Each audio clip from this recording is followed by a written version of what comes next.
It's really, really simple. If you want the key strategies to be able to grow on any platform, whether it's Facebook, whether it's LinkedIn, whether it's email, whether it's an outbound team member, it's a VA, or it's yourself just knocking on doors, you got to have three things in place to be able to make sure that that strategy is going to work. What does that mean? What are the three things? I look at it like this. Platform is number one. Platform. Every platform requires a strategy.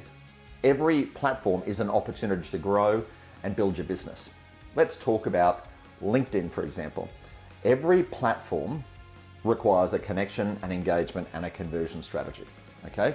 What are you going to do to build your connection base, your perfect future customers? What are you going to do to engage with them and give them value? And what are you going to do to convert them? So a platform gives you that. If it's a phone strategy, an outbound calling strategy, where are you going to get your data from? How are you going to harvest it? What are you going to do? What are the activity strategies you're going to do? What are the scripts you're going to be playing?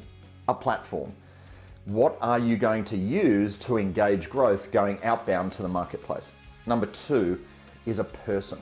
Now, somebody said to me the other day, well, when I say the other day, I've heard this about 200 to 500 times over the last 10 years while helping businesses grow around the world, is this: I do the work myself. I go, well, that's wonderful. You're probably an expert at what you do. However, I will outwork you with someone who I can train into doing what you do. And even if they do 60% of the work that you do, we're going to outwork you by doing 8 to 10 hours a day when you can only do about 45 minutes because you're the chief of everything. You wear all the hats in your business, and as a result, you achieve 1/100th of what you could probably achieve by having somebody who doesn't do it as well, but does it more consistently. Think about that person. Who in your team can you use 8 hours a day to do the one thing you know needs to be done? And if you're not focusing on sales, you're focusing on nothing that's going to help you grow. Think about that. If you're not focusing on sales as the primary activity in your business, you're never going to get to where you need to get to.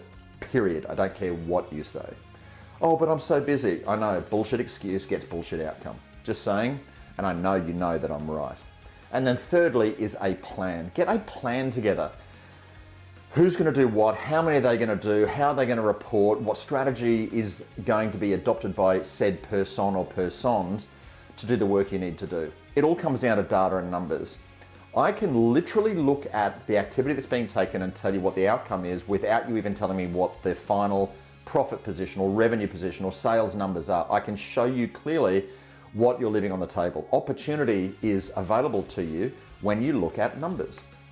You know, I was looking at a client's business the other day inside of the database that they had, and I said, you have 5,000 numbers. That means there's going to be one team member full-time needed to be able to drive this activity out over the next 16 weeks. Over the next month, you're going to see the numbers playing out. You're going to positively move the business forward. And then if you want to accelerate that, you buy data and then deploy it into your plan. Well, we're 2.5 weeks in. He's just got his first sale. It's worth $36,000 to him in 3 weeks. He's just said, Andrew, what if I multiply that by 2 or 3 or 5? I said, well, this data is warm, that data is cold. I would suggest multiply it by 0.5, but the outcome will be positive.